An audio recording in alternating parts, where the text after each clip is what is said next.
Well, the world has still gone nutty, buddy, even downright cruddy, buddy. Wish I missed the past, buddy, but there's still Buddycast. No, don't be naughty, go meet a buddy here on Buddycast.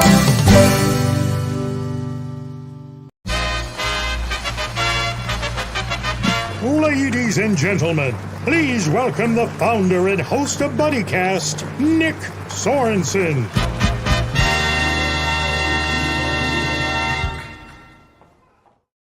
Happy Friday Eve, buddies! It's time for another episode of Buddycast, the last Buddycast of March, actually. I'm your host, Nick Sorensen. Thank you for joining us on another wonderful episode, and we're pleased to introduce our newest buddy, Rocky LaPorte. How you doing, Rock? I'm doing good, buddy. How about yourself? I'm doing fantastic. Thanks for joining us. I'm happy to do it. I love your opening song there. Look, it sounded a little bit like Bob Dylan and somebody else mixed in there. But it was good. I like that. Who did that? Yeah. His name is Tommy Link. I wanted it local. Like, I wanted something. First, I needed something to build off of. I needed something to, talk to people with, like, instead of just starting out, hey, we're live with this. I needed, like, something to warm people up. So I thought of a theme song. I reached out to a buddy who reached out to Tommy for me, and Tommy played the first three notes, and I'm like, that's exactly what I'm looking for. Yeah, it's cool. It's a cool opening.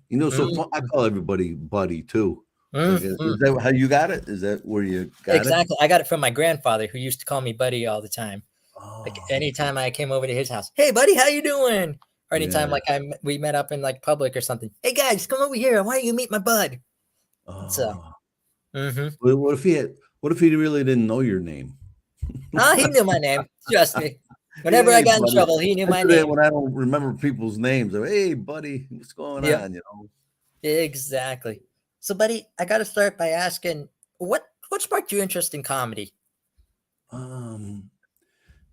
Just when I was a kid, I remember I was sitting at a table with a bunch of my relatives, and I don't remember what I was saying. I was probably like 7 years old, and the whole table was laughing, so like even the adults, that they were crying. Like some of my aunts were crying, and I felt like I did a magic trick. Where I go, man, I got this thing, and I didn't know what it was yet, but I liked it. I go, it was like you could perform like a trick, like I made all these people laugh, and then I don't know, I was, not so much the class clown, because those guys are kind of annoying, but I made I knew when my teacher was laughing that it was a good joke or it worked, because the class clowns got sent to the principal's office.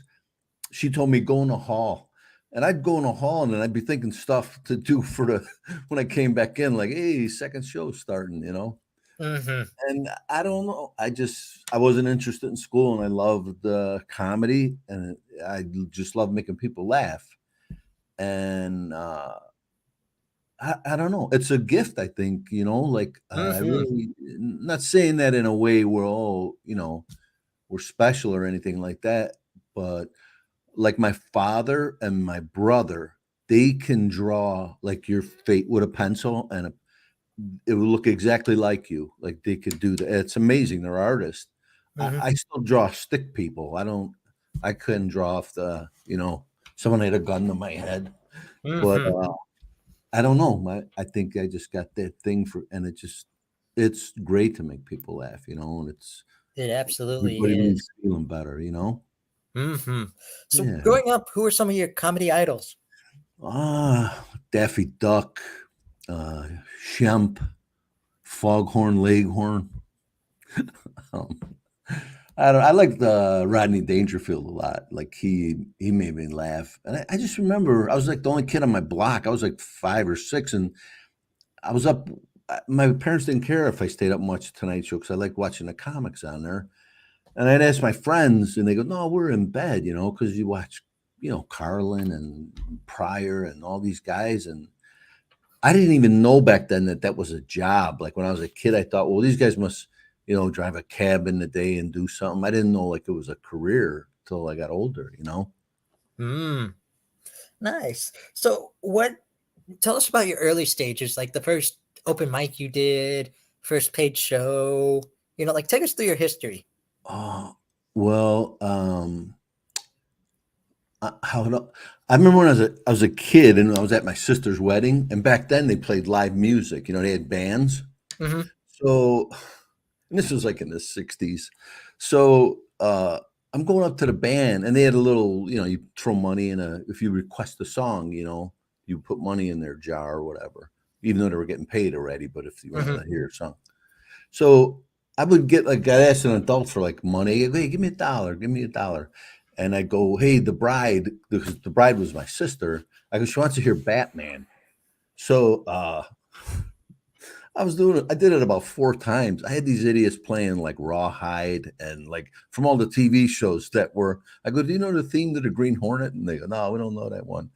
But it took about an hour for everybody to catch on. And they go, why are they playing Batman and, Rawhide? And nobody, those aren't wedding songs, And I remember I was in the corner laughing and they go, get over here, and give me a crack. Like, what are you doing? Mm-hmm. And so I'm later on. Okay, so now I'm a dad. I had 3 kids at the time, and I'm driving a truck. I was working on a docks and driving a tractor trailer, and I was delivering to the store. And there was a lady out there. Like I always made her laugh. Like I would always go in there and she goes, "Did you ever think about being a comedian?" And honest to God, Nick, it was like what do they call that? What's that word? Like a light bulb or something? Yeah. There's a bigger word, but I don't know it. Epiphany or something? Yeah, there you go. Thanks. Yeah, you help me with the big words. Mm-hmm. Okay. Yeah, and I go, holy cow! Like I never thought of that before. Like I go, what? That would be great. So literally, it was that night. I'll never forget. It was February 17th, and it was an open mic at this place in Rosemont, Illinois. I can't remember the name of it right now, but so I went, and I went with my buddy, and then I chickened out that first night. I go, oh, I don't want to bomb in front of my friends. You know what I mean? Like if I do bad. So I changed my mind. And then the next night I went back by myself and I went on stage and I killed like, and everybody's like, who is this guy? And blah, blah, blah. And the club owner comes up. He goes, how long have you been doing comedy? And I go, about 5 minutes. And he goes, really? He goes, you want to come back Saturday? And I'll give you a paid spot. Back then was $5. And I go, yeah. So that was in February of '88. And in October, I quit my day job. I go, if I'm going to do this, I'm going to jump in with both feet and do it. And I'm glad I did, Mm-hmm. raised the family on it and made a lot of people laugh, but all over the world. Mm-hmm. Who are some notable people you've worked with throughout your career? Louis Anderson was a good friend of mine. I loved Louis. And Gary Shandling. I opened for Carlin in Vegas. Ooh. Yeah. Just a lot of cool guys, Andrew Dice Clay. A lot of bands, I got to open for like the Temptations and Hootie and the Blowfish and Smokey Robinson one time. And it's just a kick, like all these people. And some of these bands, I remember I was opening for the Temptations and I go, hey, can I get a picture with you guys? And the one guy goes, we want a picture with you. He goes, we saw you on the Tonight Show. And, and that's like flattering when someone knows your work and they go, oh, I'm a fan of yours. Like, wow. It's like, and you're a fan of them, So it was kind of neat, Mm-hmm. Follow-up question. What was it like being on the Tonight Show? Oh, man. Well, here's the first time I was supposed to go on. All my friends, like in San Francisco, New York, Chicago, they're all having like parties, They go, oh, we're going to watch. They invited people over. They got pizza and all this junk. And then they bumped me because the guys in front of me went long. So they go, oh, so everybody watched for nothing. They stayed up. And they go, oh, we'll get Rocky back in a week or two, So the second time I go on, I got bumped again. And I'm like, oh. And then the third time then you're not as nervous, you're almost like, let's get this done. But I go, I'm not calling nobody till this is shot, because they shoot it like at about 5 in the afternoon, like from 5 to 6, and then it airs that night, like at 10:30 or 11:30, wherever you're at. Mhm. So I was on there at the time with Laura Bush. Was that Mhm. the little George's wife? Mhm. George, was that W or Yep. yeah? Yeah. 'Cause Yeah. So Barbara, I'm on. Is what? What'd you say, Nick? Barbara was a senior. Oh yeah, okay. So yeah, it was Laura Bush and her daughter Jenna, I think. And so man, the whole building was like just tight with Secret Service guys, and they were everywhere. So anyway, so I do the show and I'm on there, and it's crazy. It's like you ever been in a car accident and it comes back to you in pieces like over the next few days? Mhm. Well, I remember they said they wanted you to get a laugh at least once every like 30 seconds, max. Well, I was getting them every 10 seconds. I was getting a laugh, and then I was getting applause breaks. So like, I think I was doing 6 minutes. They give you 6 minutes. So I remember 1 minute in, because the clock's running, they show you when you wind down and get off. 1 minute into it, it went in my head. I go, I'm on a Tonight Show and I'm doing really good. Like, it was like, oh man. So in 1 minute, I went from being nervous to go, I'm bringing it home. Like, I'm gonna punch these guys. I'm gonna get them. And man, it just went great. It went great. And I'm walking over to shake Jay's hand, and I kind of had my back to the audience, and he goes, turn around, you're getting a standing ovation. And I'm like, oh my God.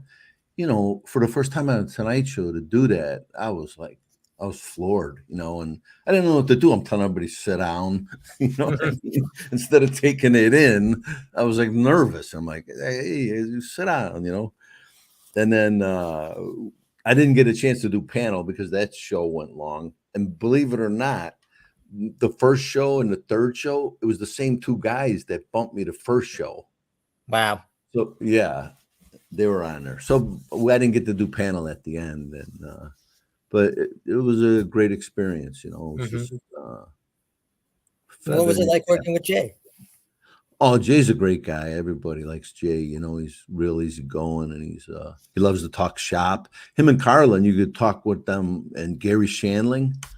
I remember one night I was at the Comedy and Magic Club in Hermosa Beach, and I go, hey, I'm gonna try some new material, and I bring out a little paper, and Gary Shandling comes out through the curtains, and he goes, you mind if I do it with you? And I go, no. So the audience got a big kick out of that, and I gotta find that tape. Like, that was I think it's on a VHS. I want to get it transferred because he was a good guy, and then he passed away.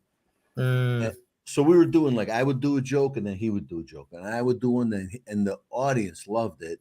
And then they started giving us like punchlines. They go, hey, try this one. This one might work. So that was really cool too. It was like a wonderful night, Awesome. Now I'm going to bring you back to my area.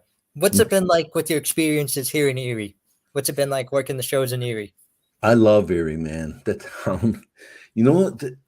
It's like they used to call it the Rust Belt. I don't know if they still do, but like Chicago, Detroit, Cleveland, Erie, Pittsburgh, they're all like, well, like me. We were all like blue collar workers and blue collar men and women. And I think they just related to me, like I was one of them, like, and I don't know. They treat you like you're from the neighborhood, they treat, and I love coming to Erie, and I got a lot of friends there. And then I heard you guys even get, like, in the summer, you'll get like 2 days of sunlight. Is that true? It depends. With Erie, we have a running joke that you can see all 4 seasons in one day and it's still considered normal, But there's no summer. Oh my God. It kind of goes like we have like 3 different winters, where it's like, or like 3 different springs and winters like mixed in together, where it's like, okay, you think spring's right around the corner and then you get hit with a massive snowstorm. then the snow starts to melt, and you think, okay, we're starting around the corner again, and then it hit a snowstorm again, and you're just like, we're not even trying, we're just waiting for the next one. There it is. And Yeah. then, finally spring, and then all of a sudden it's like 80 degrees out, and you're like, well, that lasted. Yeah. That's how it is here. I think you guys get our weather like a day or two after, I Mm-hmm. remember one time I was there and there's like a foot of snow. And I go, oh man, we're not gonna have a show. And the place was packed. They're like I think you guys are they go, you guys are like Alaskans. You're like the foot's nothing. Like we're not staying in, and Oh, I like absolutely. yeah, I like that about Absolutely. you. We're not, trust me, I've seen people out, I've seen people out and about when there's like a blizzard out there, whiteout blizzard. Like you can hold your hand out like this and can't even tell how many fingers you're holding up. And people are still like, got to get to work, got to pick up groceries, got to do this, got to do that. You You should know, get like for your birthday, get a sled dog. I was born in December. Fun fact, I was born in December. And when my parents brought me home X amount of years ago, I was brought home in a blizzard power outage. So, Wow. They're like, this kid's good luck. yeah, exactly. You should get a musher team together. That's how you get around them. There's Buddy the Exactly. musher. Yep. I actually Uh, have a funny story for you about growing up. This is my little comedy. Have you ever in your life met a kid who, in one day, clogged a toilet with rocks, jammed a door lock, spilled paint on a carpet, spilled gasoline in a garage, and threw his favorite blanket up a mall fountain, all in one day? it sounds like you're trying to get rid of your family there. Something, How'd you something. do But it? How old were you? 3. Oh my God. What the hell you do? Who let you run a gas can at 3 years old? That's what someone. So my mom used to work for this technical school, and she brought that story up because the moral of the story is you never know when you're going to need a locksmith. You never know when you're going to need a plumber. So never belittle those careers. Never think like you're up here and they're down here, because you never know when you're going to need one of those, and then you're going to get hit with a $180 bill because plumber's Oh. over there using a snake to get rocks out of your toilet. So you Which try to actually. bankrupt your parents in one day? Probably, but it was actually really funny too, because meanwhile I'm over here, the plumber's using like the snake to get the rocks out of the toilet and everything. I'm over here leaned against the wall, like, and he just looks at me and goes, "Son, I think it's time for you to go outside and play." Oh, that's fun. But not by But the gas can. today I'd probably tell him, "Sir, why do you think you're here?" Yeah. Holy cow. So Oh man. my mom told those stories at high school, when she would recruit for high schools, because she worked for a technical school. One kid raised his hand and she's like, yeah, you have a question? Yes, ma'am. Who was watching that boy that day? She just looked at me and went, Miss Father, next question. I'm surprised they didn't make you sleep in the garage or something after that. I think that day she just took me to my dad's office, put me down on his desk and said, just take him. Just please take him. They're flipping coins for who's gonna get it. I go, no, like come Yep. on, 2 out of 3. Dad just 5 out looked of at me and 7. went, where are we going to dinner? Oh man. Oh, that's funny. So that's how you decided to get into comedy, like clogging Yeah. toilets and I mean, for one, throwing I'm a gas? little person, so I kind of look, I'm always looking up in life. And when you're someone like me, comedy finds you. Like if you and me, if you and me go out on, if you and me are like hanging out and we decide to do something like, hey, let's go stand outside on the street corner and see who can make the most jokes in X amount of time. Mhm. With you, you're looking around, you're thinking, you're like, okay, I see like a street pole. I have a good bit about a street pole, or I've got, oh, that car looked funny. I got a good thing about a Chrysler or something like that. Me, I could just stand there like this, and I guarantee you 3 jokes that come in my way because someone's going, huh? Oh, yeah. So, but I choose to look at it that way, Like I say, Yeah. I can go see Champion in Erie, Pennsylvania. So, Yeah, there you go. yep, No, that's a good outlook, That's exactly. good. Yeah. You gotta have Ex- it, right? exactly.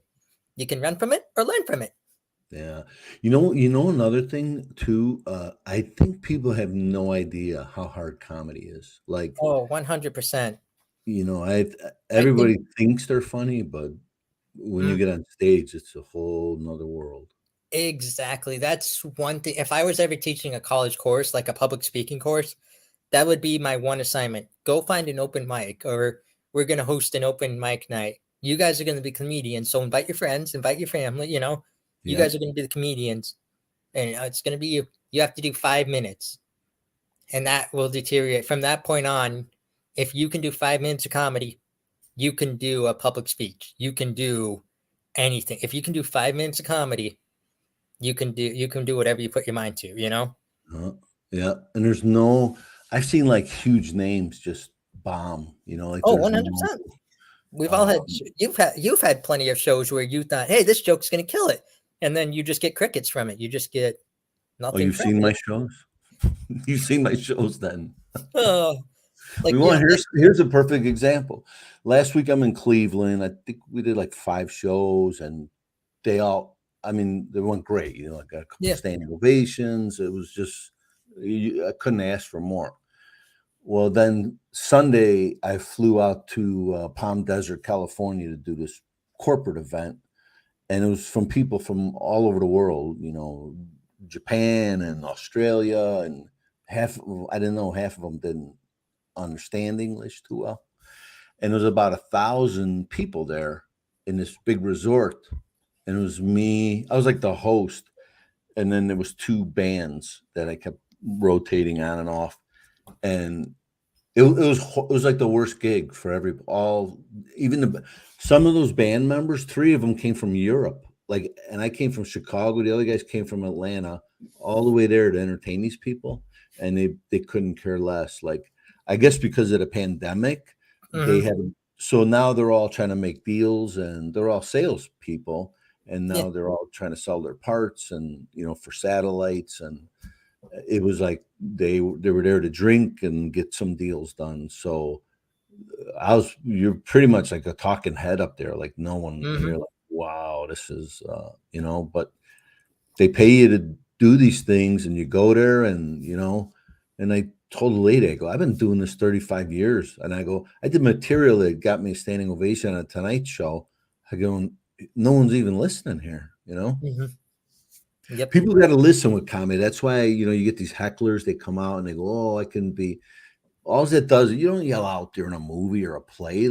Comedy is the same art form, it's like, you got to listen, Exactly. Because you never know what you're gonna miss. My first open mic was at Juniors, and when they were doing open mics, and the first one that they did, I got a spot on. They didn't tell me I was going last. They just told me, hey, they didn't do any lineup beforehand. It just kept dying down.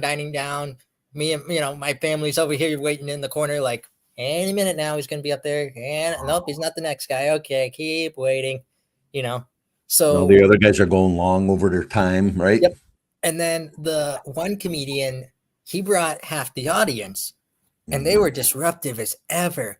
They were chatting up a storm. Like one girl finally stood up in the middle of the show and said, "I can't hear." And so he goes up, and so the comedian goes up, and he's getting all the laughs because obviously he brought the audience. They're gonna laugh if he makes a fart joke or something. They're gonna laugh their heads off.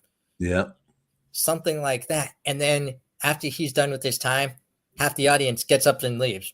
So we went from a packed room, like what you would see if you came to Erie, to what you would see if you just happened to pop into the open mic at the hotel down on like 5th Street or something, something like that. We went from that to that, and half the comedians are just, the ones that haven't even gone on. We're just standing there like, what just happened? So, but you're right about the thing too. The same guy was at an open mic that I went to, and he brought a friend, and the friend was just ripping everybody apart left and right. When I got up there, he was trying to make jokes about me. Like he was trying to be, he was saying things about me. And I finally looked at him and said, "Sir, I got a question for you. People ask me all the time, how little am I? How tall, using another word, are you right now? Or what's your height right now?" And but then the other guy, but then he came on after me, and he just ate it. Like he just, Is that no right? one laughed. Someone even shouted in the audience, "Look, I was funnier." Oh. Oh, that's funny. One time I was So working in go ahead.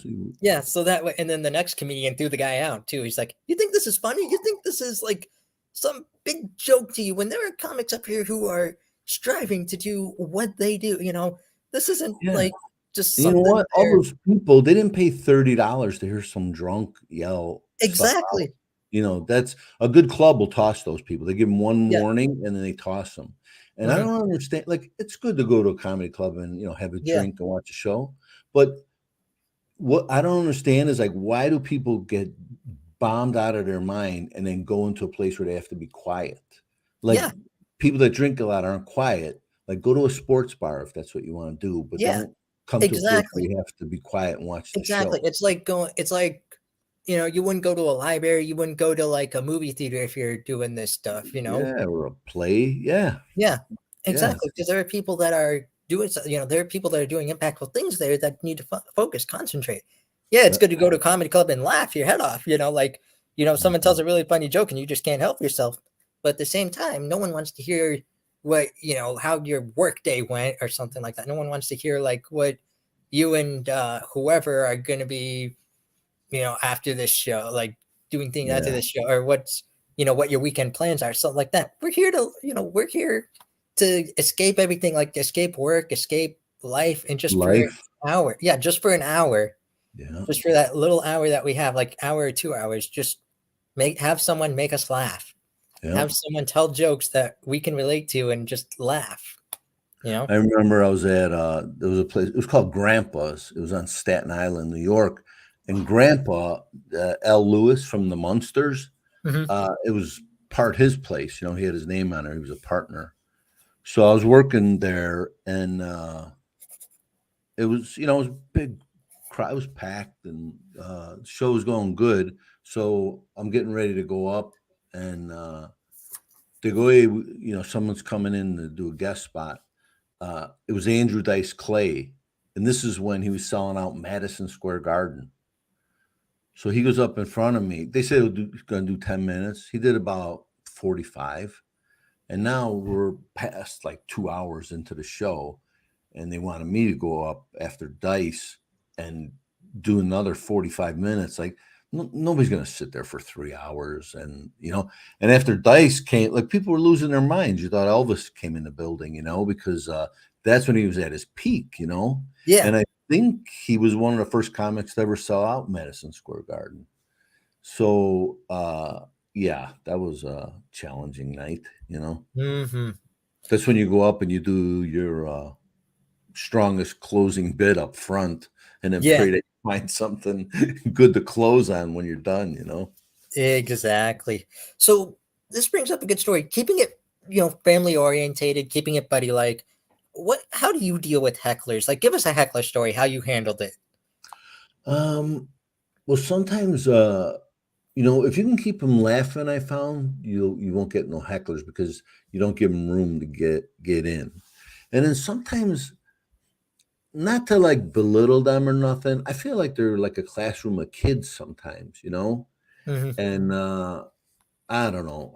When I'm in a club, I always tell the bouncer I go, if anybody heckles, toss them. I don't care if they're my family or whatever. I go, I don't want nobody messing up the show for any of the comics on the show. But to answer your question, sometimes I would go, don't talk, and Mhm. just say stuff like that. And then there's crowds I've actually shushed them, and they got quiet. Like I would go, shh, like how you would tell like a third Yeah. grade classroom, like just keep it. I go, guys, keep it down, like the people around you. I found if you're nicer to them, and everybody's got comeback lines that, some of them are, they're dirty or they're like, Yeah. they'll dig deep, but I try not to do it. I try to just do it on a nice approach. And then, and sometimes if you give those people enough rope, they'll hang themselves. Mhm. Uh, One time I was at a club, I was just starting out. I was here in Chicago, and there was like maybe 12 people in the audience. It was a late night drunk crowd. And there was these two guys in the front row, and this guy kept heckling me with 12 people. So every time I said something, he had a retort, you know. And I go, "You think you're funny?" And he goes, "I'm funnier than you." I go, "Yeah." I go, "What's your name?" And he's like, "Oh, you know, Frank or whatever." I go, "Hey, folks," I go, "Frank's gonna come up here and do some comedy for you, you know." So he comes up, and I give him the mic, and I went and sat next to his buddy, and he's starting to talk, and then I start heckling him. And I've never saw this before, Nick. In about 2 minutes, this kid was covered with like flop sweats. Like he's like he didn't know what to say no more. And the audience was laughing at him, not with him. Mm-hmm. And then he was just chewing on it. And then I went up there and I took the mic and I go, "Now, so you sit down, Frank, and you be a good boy." You know, I go, and he didn't say a word after that. It's just like, really, there you go. Like, you give them what they want and then see what happens, you know? Mm-hmm. So, buddy, I want to go back to one question. You know, I asked you notable people that you've worked with. What about your bucket list? Who do you want to work with when it comes to comedians? Nick, you. I want to work with you when I come back to Erie there, buddy. How Sounds about good. that? I don't, man, most of the guys I would have loved to do it. I think they're all passed, you know, and a lot of my friends passed the last couple of years. I know Bill Burr crowd is different than mine, but I would love to work with Bill. I'm a big fan of his. He's funny. And you know what he did? Not a lot of comics do this. I was working in Cleveland. This is before, a little bit before COVID, and I was there, I think, Thursday, Friday, Saturday. And on Friday, he was doing a theater downtown, and he sold it out. And he told the people at the show, he goes, "Hey, folks, if you're in town tomorrow, go see Rocky LaPorte. He's down the street at Hilarities." And, you know, and like, how nice is that? Like, you know, for a guy to Exactly. plug you at one of his gigs, you know? Mm-hmm. So, yeah, I like Bill Burr. I'm a fan. I know he's, you know, he's out there a little Yeah, bit, but he makes me laugh, you know? And um, exactly. Greg Hahn is funny too to me. Like, he's a Mm-hmm. guy I wish more people, right? You familiar? Yeah, I actually saw him on New Year's one time. And he's out of his mind. He's hysterical. There was a lady who got up in the middle of the show and wanted the mic. And I'm like, I have seen this situation before. Like, she wanted to tell a story about herself. I'm like, I have seen this situation plenty of times. Whatever you do not give her that microphone. Like, Yeah. do not, you want to keep this audience laughing? Do not give her that microphone.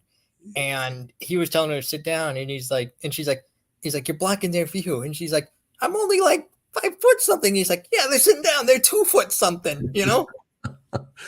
What did she want? Was she just drunk? And I think so. She was, and like, I think she wanted to like share her. She was like on that momentum of like, now's the time to get out my life story or something like that. So, like I said, you know, as someone who has done some ministry work, who's done, you know, gone around the nation and shared his story and everything like that. I'm like, I have seen this situation a dozen times. Do not give her this mic, because this will no longer be a comedy show. This will be yeah, everyone is now like an everyone. Oprah. It'd be an Oprah episode. Yeah, everyone is now, and I'm not making fun of her or anything, but I'm like, Right. this will go from a really funny night to everyone is now just like, how do we bounce back from that? Like, how do we do something, you know? Yeah. So, but he didn't give her the mic, thankfully, and the No, people if you chatted give with her. someone the mic, you give them control of the stage. You're not. Exactly. It's like when you interact with the heckler, like when you know, like when you fight back with the hecklers almost, you know, then you're Mhm. inviting them to be part of your show. You're inviting them to be Yeah, who they are, you know, like they yeah, think now, okay, I have a shot. Like now people are coming to pay to see me, yeah. you know? That was the only time I ever gave anybody the mic because Hmm. you know, you don't want them. But I thought in that case, I go, I'm going to let this guy hang himself, like Yeah. because he just thought, you know, he was it. And I go, here you go, buddy. And then when I sat down, and now I'm doing to him what he was doing to me, he didn't. And it was kind of funny, and everybody A laughed taste at of his him. own medicine. Yeah, exactly. Hmm. Now, buddy, don't So, go anywhere. Don't go all right. anywhere. We have to play a quick ad from our sponsors. Tonight's Buddycast has been brought to you by a Compassionate Heart Massage Therapy. Heather and her 6 other massage therapists are well trained and can perform any type of service, from deep tissue to relaxation to even showing you how to perform a massage on your canine friend. Heather's a good buddy of mine. She's been on Buddycast before, so you can check out that episode and see all the services that she has to offer, or you can learn more by visiting compassionateheart.com. That's compassionateheart, HART.com, or by giving her a call at 814-456-5853. Tell my buddy Heather that Buddy sent you. Now go be someone's buddy. And that was a compassionate heart massage therapy. My buddy Heather is actually a really big fan of yours, by the way. She said, Oh, is that right? Yeah, I told her you were coming on the show, and she's like, I love Rocky. Definitely put me on that episode. Well, tell her I love her too. I will. I absolutely will. So, buddy, one thing I want to ask you is like inspiration. What inspires you every day to keep the comedy flow going? Like to create new jokes, create new material. What gets you on that stage and tells you like this is the best job you've ever had, like the best thing you wouldn't be anywhere else, Yeah, a lot of times, if I'm working with friends of mine, like guys that I've known, and then, like backstage, we're just like laughing, and then you just kind of get in that groove, and then stuff comes up. But honestly, lately, when I was on the road, I would just sit down with pen and paper and hammer it out, and try to do this, talk about that. But now I find like at nighttime, I always go to bed, like there's always like a pen and a pad, by the bed. And then sometimes I'll watch like Greg Hahn, like he makes me laugh. I'll watch people that I think are funny. And that puts me in a funny mood. And then I'll start writing, I'll start to go, oh, okay, and, but after a while, it just gets hard, and now people, with this cancel culture nonsense, like what everybody's, and can you imagine if guys if Dice came along today? Oh boy, I think he's grandfathered in from the old days, but you know what? I like Bill Burr and Chappelle. I think they're pushing back at that, comics. I think they said we're a reflection of life, we're reflecting what people do in their real life. So if you're talking about real life, you should be able to talk about, not offend nobody or be, filthy dirty. I'm not a big fan of that either, real dirty material. But and I always ask for clean openers myself, when I always ask for clean MC in middle, but no, but if you think about it, at the end of the joke, there's got to be a victim. And that's why I think they call it a punchline. Somebody's getting punched, whether it's you or your wife or your husband. Somebody's getting it at the end of the setup, And then there's got to be. That's what comedy is. Something's happening to someone. So but I keep a lot of it about me, like how bad I did in school and just all that stuff. And it was all 99% of what I talk about in school happened.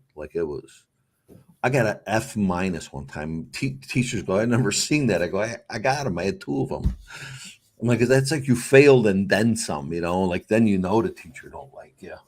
But I don't know, and then,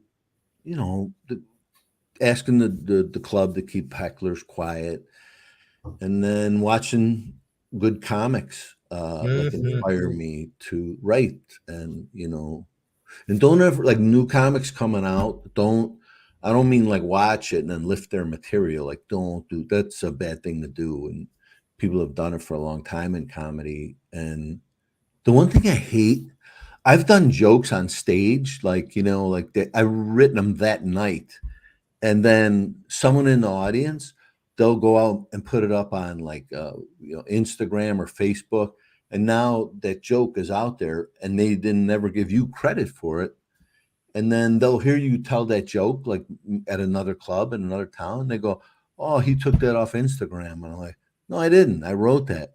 I had someone steal a line that I used to do, and they sold it to a greeting card company. That makes me tick. That stinks. Yeah, because you're putting in all this work, and then they just take your work and give it away. I think that's the downside of the internet. Or if you're going to do that, give it credit. Go, hey, Hey, I you heard know, Rocky LaPorte say this one time at a show. exactly, or Larry the Cable Guy. Here's a Larry the Cable Guy joke, or here's whoever. Yeah, do a At least reference. do that. Don't do plagiarism. Do reference. Yeah. And I had a late actually hurt my feelings. This lady was kind of a friend of mine and came to a lot of my shows and was a big fan. So anytime she saw something on the internet that was kind of close to what I did, she goes, "Is this where you get your jokes?" I'm like, "Are you kidding me?" I go, I wrote those jokes, and then somebody will steal it and post it. Like that happens a lot. And Yikes.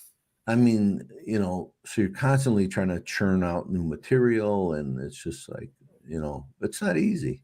It's No. not easy, No. But could you tell us about your writing process? How do you write new jokes? I'm a genius. It just comes to me. Mhm. I'm kidding.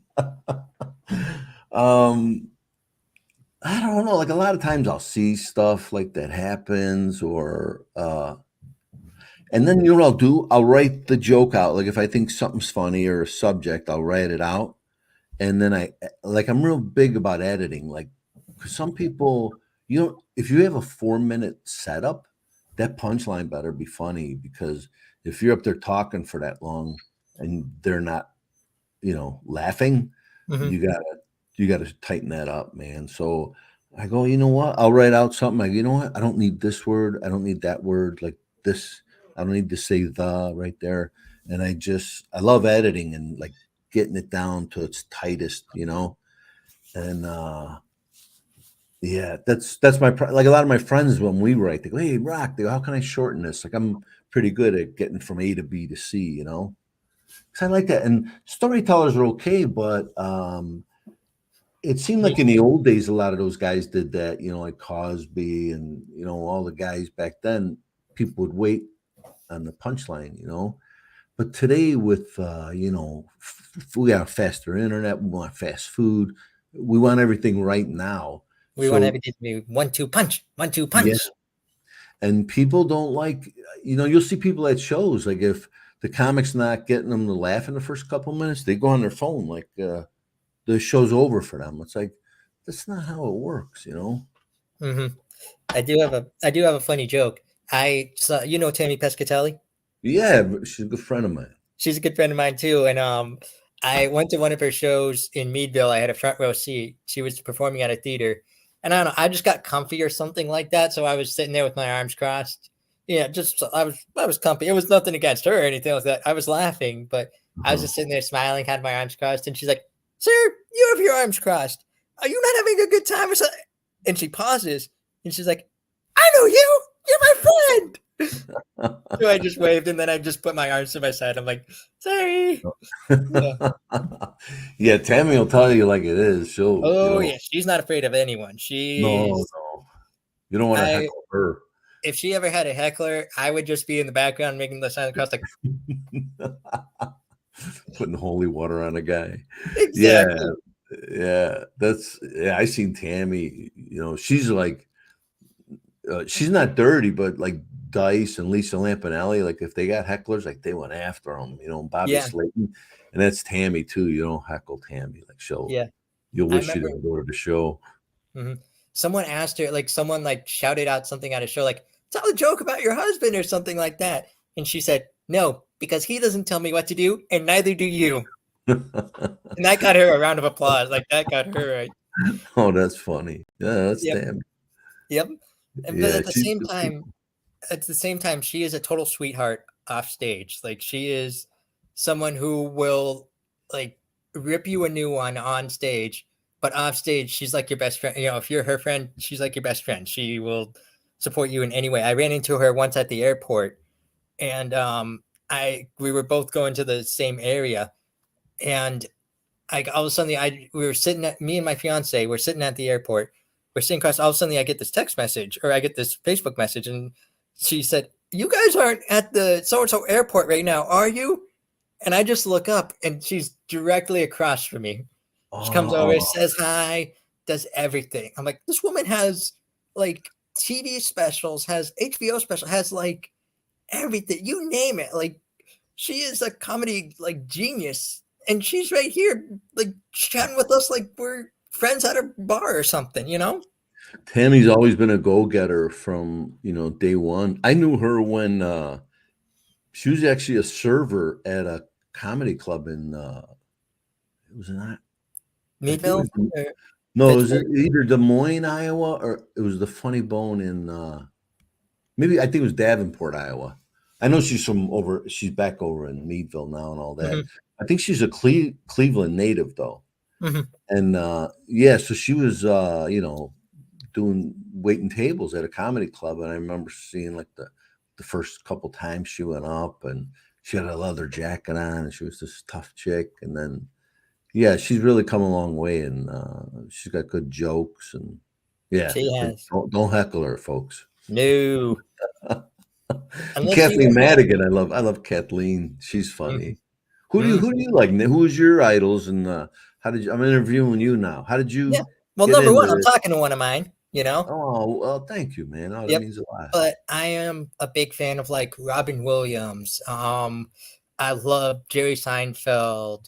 I love, I'm a Carlin fan. Like, I love the stuff you can't say here's the stuff you can't say on stage. Like, I heard his daughter one time do a panel discussion, and there was a time that Carlin was doing like a theater act or something, like an outdoor theater act. I don't know if I have the story 100% straight, but they the people who were running the show and everything went up to his wife and said, just to let you know, the police are waiting for your husband after he gets on stage to arrest him, because that's how, like, like he's like this blue, he's a blue comic, and this Oh, is like one of those like saint-like towns where if you say like oh, darn it, it's a sin.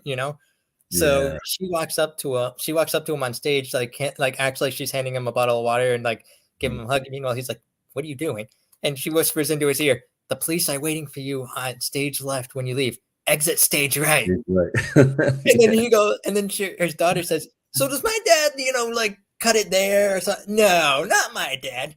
He goes out with his famous act. I think it's what's it called again? They 7 just words you can't say on Yeah, seventh word television. you can't say on TV. Yep, Yeah. as his mic's getting killed, and as security's just waiting for him there. And I'm just Um, sitting there like, oh, great. You know? there was actually a guy that happened to at the Cleveland Comedy Club, and I don't want to say his name because Yeah. he passed away, but I forgot what they were there. He did something that they were after him for, and they came in, and the owner he goes, look, man, he goes, I got 500 people here. He goes, can you at least wait till he finishes his thing before you arrest him? So the cops waited. They let him do his 45 minutes, and he came down and they cuffed him and took him out. Mhm. So like comics, they're like a crazy bunch. Like when you're on the road, like I don't know, you could go insane out there. It's crazy. Like you see why Mhm. bands like were throwing TVs out of the window and all that stuff back in the day. Yep. Like you go nuts if you're on the road a long time. It's not Oh, healthy or absolutely. what people think. They go, oh, you get to travel. They don't know about like you're in an airport for 12 hours and then you miss your connection and One little thing, like, I remember when I did some traveling, like I said, I traveled with a ministry. There were times where there were times where they gave us a day off. Like, there were times where they said, "Hey, we scheduled this day just for you guys. Go do something that you enjoy. Go to a mall. Go walk around somewhere. Go take a walk. Do something." Because they knew, look, you've yeah. been through X, Y, and Z. And just like you said, just like, there's traveling stress and there's comedian travel stress. There's Mhm. traveling stress of, we got to get to the airport at this time. Did we remember everything? Do we have this? Do we have that?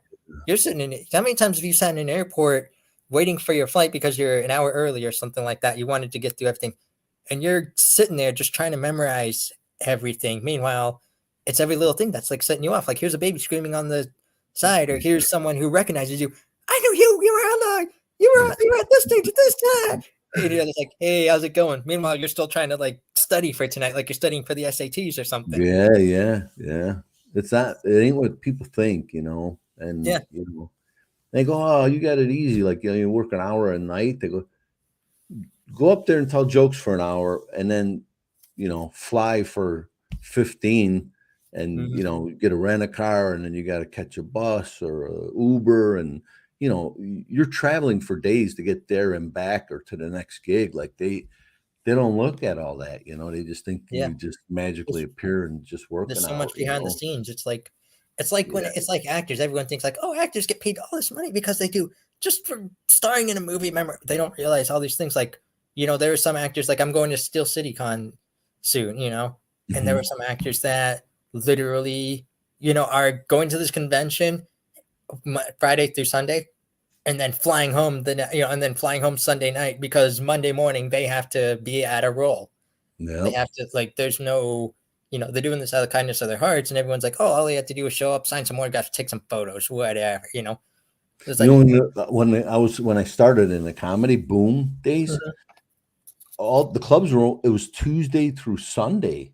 Like you worked 6 nights a week, and Monday you had to wash your clothes and pay your bills and then get to the next gig. It wasn't even a day off, it was a travel day. Like you go mhm. to the next, you might be in Atlantic City, and then I remember I had to go right to Little Rock, you had to go because you started the next night, and you really didn't have a day off, and sometimes when you're stuck in a place, you're washing your long johns in the sink. You're washing your underwear and stuff in a sink in a hotel because you don't have a car. You're in the middle of Iowa and there's a snowstorm, and Yeah, it's like, and then sometimes if you're in a little town and there ain't a lot going on and there's just like a Denny's, well, that's where you're eating all week, and it's exactly. yeah. Yep. But going back to your other question too, some other idols that I have are are a lot of people that I've actually met. Greg Morton is one of mine. He's a personal buddy of mine. Oh, Um, funny guy. we were talking about Tammy, like I said, personal friend. I love, and it's not just because they're my friend. I love what they do. You know, Yeah. things like that. That's why I look up to comics like you, because I know you. I know, you're not just one of those like, I'm We used here. to date. Yeah, I'm here, you're here. Let's keep it at that. It's, hey, Wow. we're all in this pig together.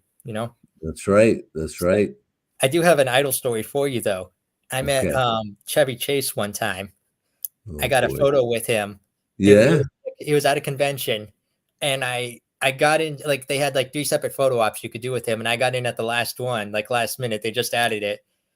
And the night before, he was doing that on a Saturday. I was there Friday night at a hotel, and I was getting some necessities from the hotel.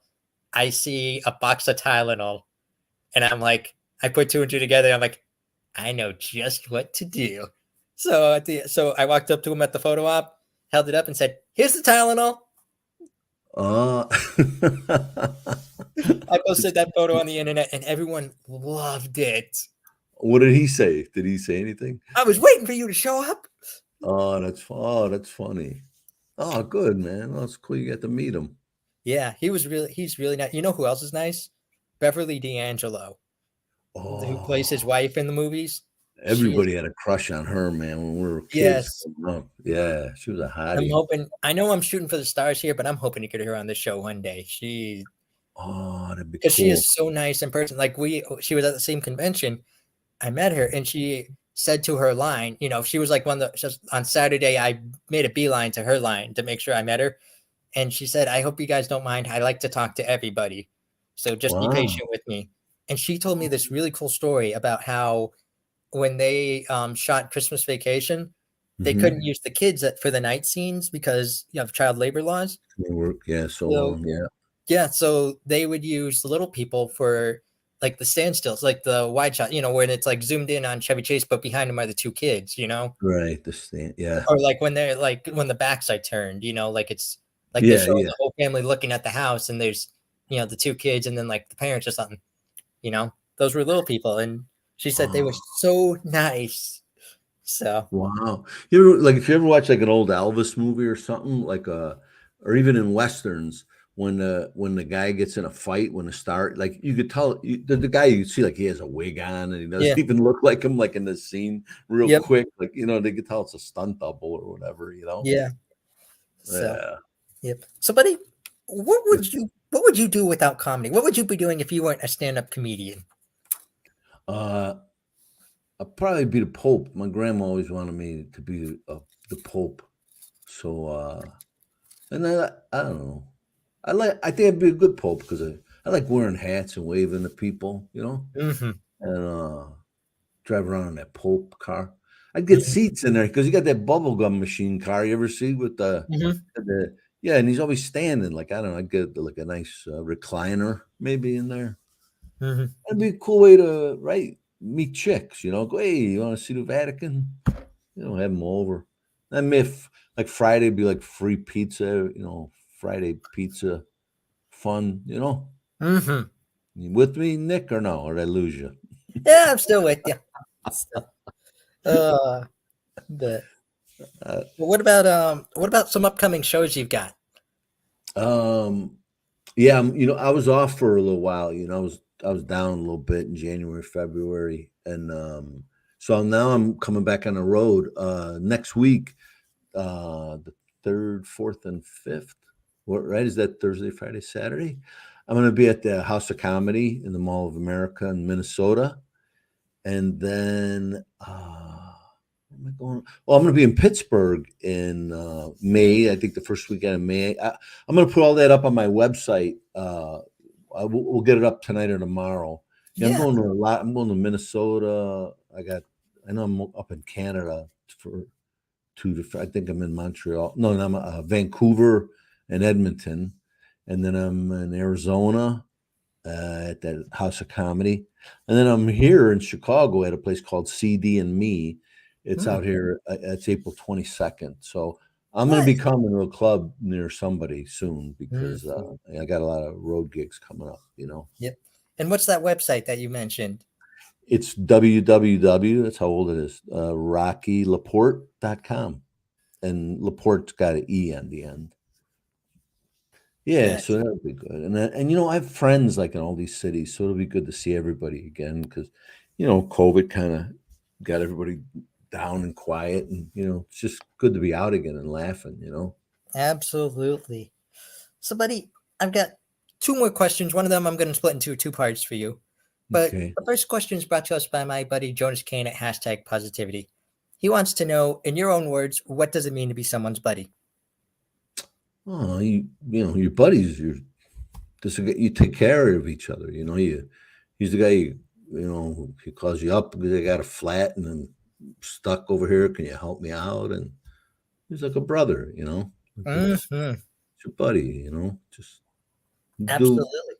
A buddy for is him someone what you, he would do for you, right? yeah, a buddy is Stay home someone you and can see it. depend on, Yeah, someone you can depend on no matter what, because you do the same exact thing for them. yeah. But he's a guy who'll buy you pizza. Hmm. You really like pizza, don't you? Oh yeah, yeah. Mhm. What can you say about the Chicago style pizza? I don't like the thick crust. I don't think Mm, a lot of Chicagoans do. It's just like all bread. And everybody goes to the big name places. It's the little mom and pop places that have the best pizza. mhm. And right, yeah. Yeah. And I like thin crust. Where's a good pizza place in Erie? Oh, we've got tons of them. Most of them, like you said, it chains like Pizza Hut or, stuff like that. I But we don't have know. a lot of. It's all like there's tons of places. Like there's a place called My Dad's Pizza right down the street from me. That's perfect. So you're right. It's like those mom and pop places that just Yeah. they know how to do it. It's so funny, and I don't ever get mad, and most Italians don't either. Every city I go to, people come up to me and they go, "Hey, I know you can get like some good pasta or good pizza."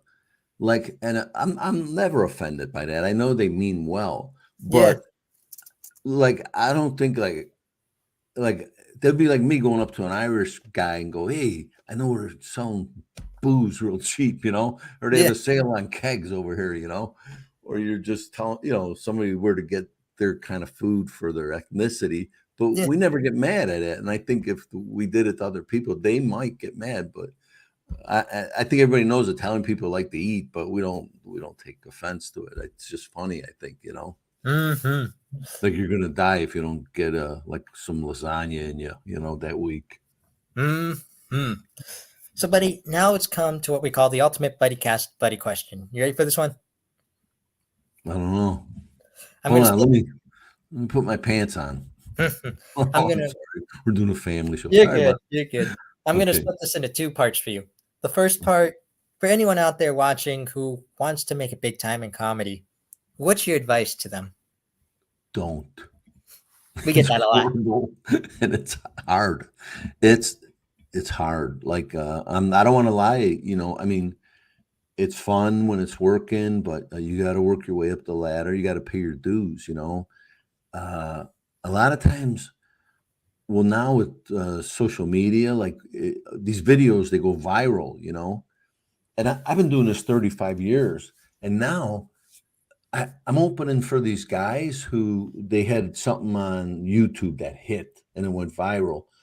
But you know what? Like they only have about 10 minutes of comedy, and then they show their videos and they're kind of tanking it after that, because you don't get funny shooting videos in your, basement.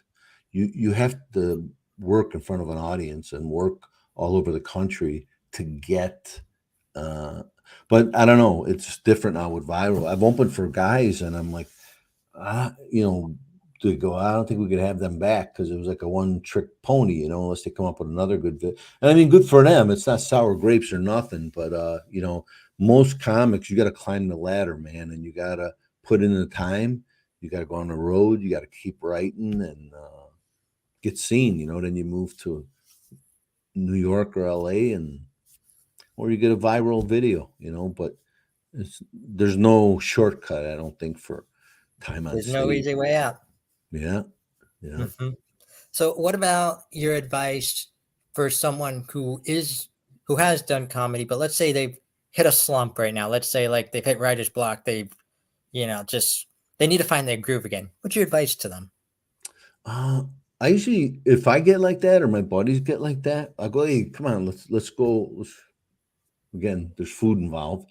I Yeah. go, let's go to lunch, and we'll bring a pad and a paper. And a lot of times when I'm on the road with my buddies, like I'll go, hey, let's go. We would go sit in a club during the day and write. We'd like write. I go, let's, and then it becomes fun. Like when you got someone, pushing you and they're pushing back, and then you come up with something, and or we would challenge everybody. Go, listen, we got to come up with a new joke every night. Like every night you got to write one new joke.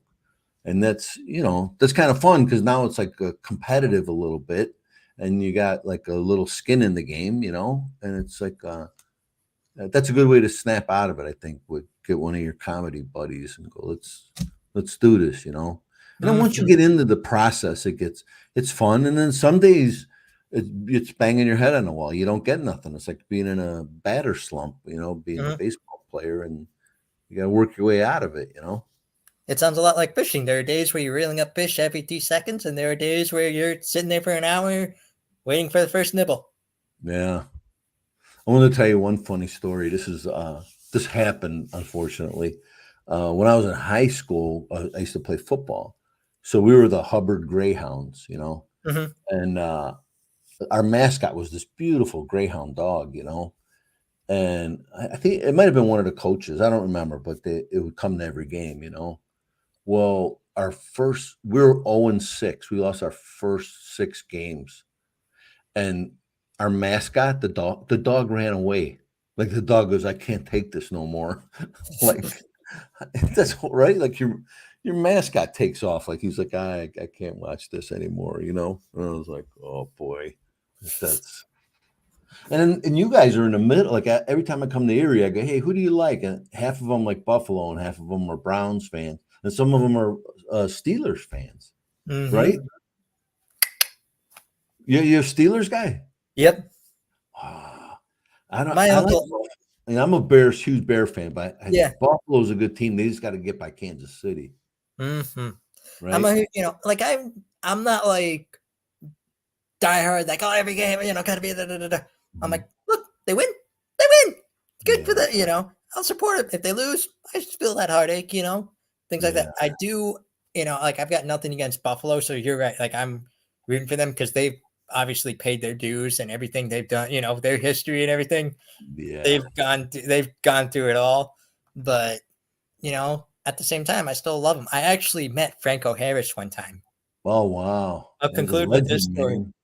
Yeah, I'll conclude with this story. was going to go to my cousin's house because I had tickets to the game. So I was bringing my cousin, and a GPS error took me into Pittsburgh. And Pittsburgh, you make one wrong turn and you're SOL, Yeah, you're on a bridge going somewhere else. Exactly. So I see the town. I'm like, you know what? I'm going to find a parking garage, find some fans. They're either going to lead me to the stadium or lead me to a bar. Either way, I'm not dealing with traffic anymore. And that's what I did. I'm like, you guys going to the game? Yes, we are. Good. I'm following you. Awesome. So I'm waiting outside. I text my cousin, hey, change of plans. Meet me at the stadium. I'm done with Pittsburgh traffic. I'm waiting outside this like fenced area for him. I'm just waiting there. All suddenly behind me, I hear, Franco! I turn around. I'm like, it can't be. There he is. And wow. I'm like, send him over. Walks right over to us, takes photos, signs autograph, you name it. Wow. I heard he's a good dude.